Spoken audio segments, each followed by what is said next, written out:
اعوذ باللہ من الشیطان الرجیم بسم اللہ الرحمن الرحیم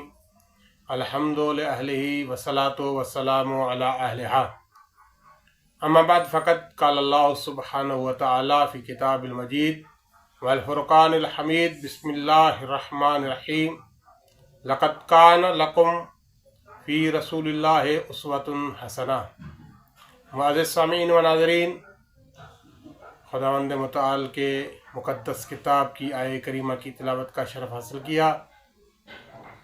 جس میں ارشاد خداوندی ہو رہا ہے کہ آپ کے لیے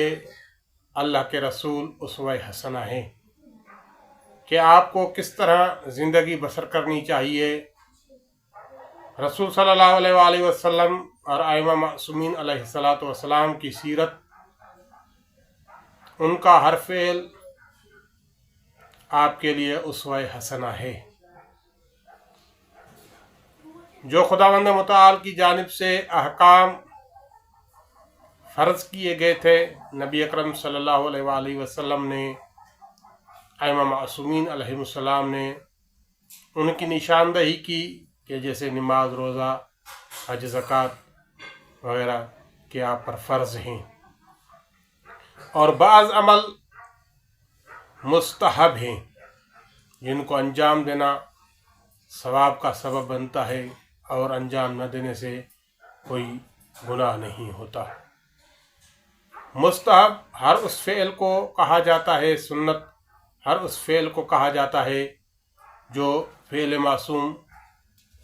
قول معصوم اور تقریر معصوم سے ثابت ہو۔ اس مستحب اور سنت عمل میں بعض ایسے عمل ہیں جنہیں استحباب تاکیدی، سنت مؤکد سے پکارا جاتا ہے،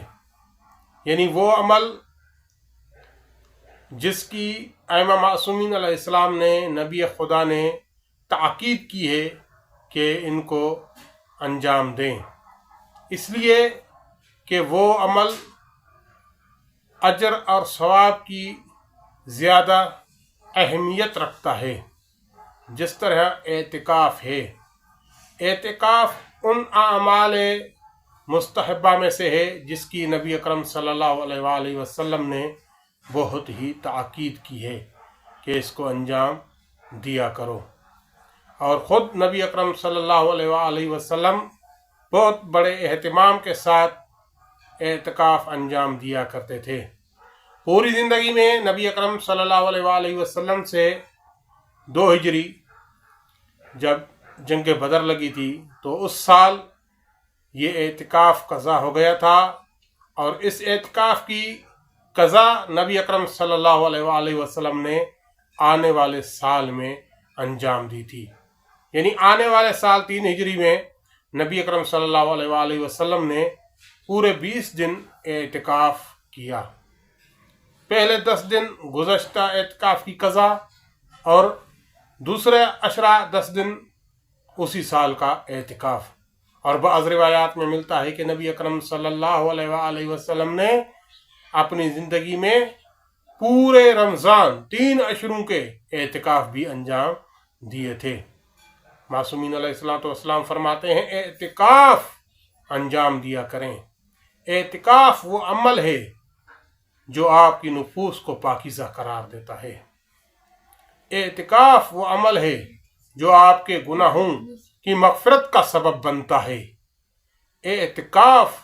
وہ عمل ہے جو آپ کے چہرے کو نورانی قرار دیتا ہے۔ روایات میں ملتا ہے کہ جب ماہ مبارک رمضان کا آخری عشرہ آتا تھا تو نبی اکرم صلی اللہ علیہ وآلہ وسلم کا بستر لپیٹ دیا جاتا تھا، اور نبی اکرم صلی اللہ علیہ وآلہ وسلم کے لیے دمبے کی بالوں سے بنا ہوا خیمہ مسجد میں نصب کیا جاتا تھا، جس میں نبی اکرم صلی اللہ علیہ وآلہ وسلم اعتکاف انجام دیا کرتے تھے۔ نبی اکرم صلی اللہ علیہ وآلہ وسلم شان اعتکاف کو بیان کرتے ہوئے فرماتے ہیں فَعْدِلُوا حَجَّتَيْن وَعُمْرَتَيْن، جو بھی شخص اس اعتکاف کو انجام دے گا رمضان المبارک کے آخری عشرے میں، اس کے لیے 2 عمرے اور 2 حج کا ثواب لکھا جائے گا۔ اور صحت اعتکاف کے لیے بہت ساری شرائط ہیں، بہت سارے ضمنی مسائل ہیں، جن میں سے اہم یہ ہے کہ صحت اعتکاف کے لیے صحت صوم، روزے کا صحیح ہونا ضروری ہے۔ اگر کوئی شخص اعتکاف میں تو بیٹھا ہے لیکن وہ روزہ نہیں رکھتا یا روزے کو ایسی چیز سے باطل کر دیتا ہے جو روزے کو باطل کرنے کا سبب بنتی ہے، تو پھر اعتکاف بھی باطل ہو جائے گا۔ روزے کا ہونا، روزے کا صحیح ہونا اعتکاف کی صحت کے لیے لازمی ہے۔ اور صحت اعتکاف کے لیے دوسری اہم شرط ہے کہ جامع مسجد جو شہر کی ہو اس میں بیٹھا جائے اعتکاف کے لیے، اس میں اعتکاف انجام دیا جائے۔ اور کم سے کم مدت جو اعتکاف کی ہے وہ 3 دن تک ہونا چاہیے، یعنی پوری 2 راتیں بیچ میں گزر جائیں اور 3 دن مکمل ہو جائیں تو انسان کا اعتکاف صحیح کہلائے گا۔ خداوند متعال سے دعا ہے کہ ہمیں اس